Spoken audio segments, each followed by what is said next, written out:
Hi hello everyone, welcome to our channel కళ్యాణ channels. So video start చేసే ముందు ఒక చిన్న రిక్వెస్ట్ అండి. మీరు వీడియో చూస్తున్నారు, మీకు యూజ్ అయ్యే ఇన్ఫర్మేషన్ ఇస్తున్నా అని చెప్పేసి నేను అనుకుంటున్నాను.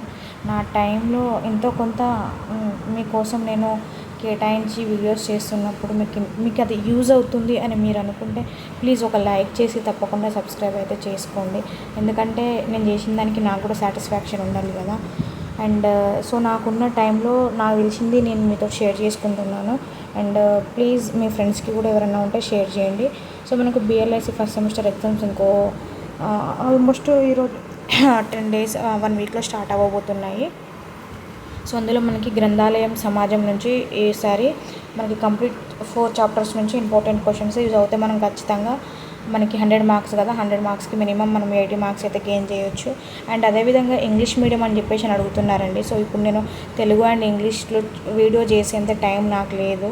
అండ్ అదేవిధంగా మీకు ఒకవేళ ఇంగ్లీష్లో కావాలనుకుంటే దీన్ని మీరు జెమినీలో కానీ చాట్‌జీపీటీలో కానీ ట్రాన్స్లేట్ చేసుకోండి, మీకు ఈజీ అయిపోతుంది. సో మనకి చాప్టర్ 1 నుంచి ఏంటంటే ఫస్ట్ క్వశ్చన్ సమాచార సమాజము, అండ్ అదేవిధంగా సెకండ్ది నిపుణ వృత్తి, అండ్ గ్రంథాలయాల అరువు పద్ధతి. కొన్ని స్పెల్లింగ్ మిస్టేక్స్ ఉండొచ్చు, తప్పుగా అనుకోకండి. అండ్ సమాజంలో గ్రంథాలయాల పాత్రను వివరించండి. 4th క్వశ్చన్ సమాజ మార్పుకు గ్రంథాలయం ఒక సాధనం చర్చించండి. 5th question doctor yes Ranganathan గురించి చదవండి, పంచసూత్రాల గురించి. అండ్ 6th క్వశ్చన్ వచ్చేసి గ్రంథాలయంలో బోధన శిక్షణలకు గ్రంథాలయ వృత్తిలో ప్రాముఖ్యత ఒకటి. అండ్ 7th క్వశ్చన్ వచ్చేసి గ్రంథాలయ సమాచార శాస్త్రం, నీతి శాస్త్రం, నియమావళి ప్రాముఖ్యత గురించి. ఇవి 7 questions, ఈ 8 questions చూసుకుంటే సరిపోతుంది. అండ్ అదేవిధంగా చాప్టర్ 2 నుంచి మర గ్రంథాలయాలు, అండ్ 9th క్వశ్చన్ ప్రాచీన మధ్య యుగాలలో గ్రంథాలయాల అభివృద్ధి గురించి చదవండి. And 10th question library of Congress important.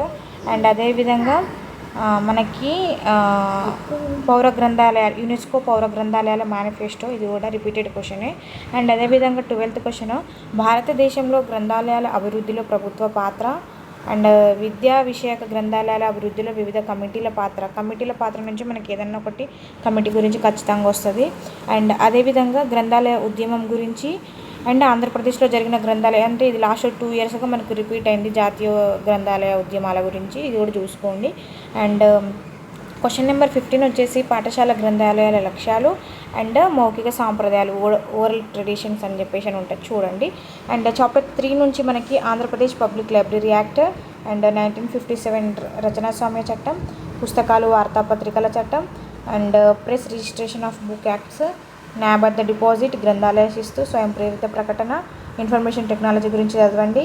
And గ్రంథాలయ చట్టం అనగానేమి, దాని ఆవశ్యకత, ప్రయోజనాలు, సమాచార హక్కు చట్టము, దాని అనువర్తనాలు, మద్రాసు గ్రంథాలయ చట్టము, భారత వాణిపాక వాధికార, దాని గురించి చదవండి. సో ఇక్కడ మిస్టేక్ ఉంది.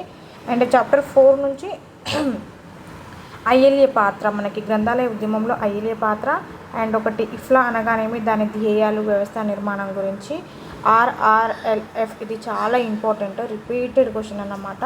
అదేవిధంగా మనకు ఏపీఎల్ఏల పాత్ర అనేది కూడా ఇంపార్టెంటే. ఐఎఫ్ఐడి, అస్లీ పౌర గ్రంథాలయాలు. సో మనకి కంప్లీట్ గ్రంథాలయ సమాజం నుంచి ఈ క్వశ్చన్స్ మీరు కనుక ప్రిపేర్ అయితే ఖచ్చితంగా 80 marks మనకి ఇటు పోవు. అండ్ ప్లీజ్ లైక్ చేసి తప్పకుండా సబ్స్క్రైబ్ చేసుకోండి. Thank you for watching.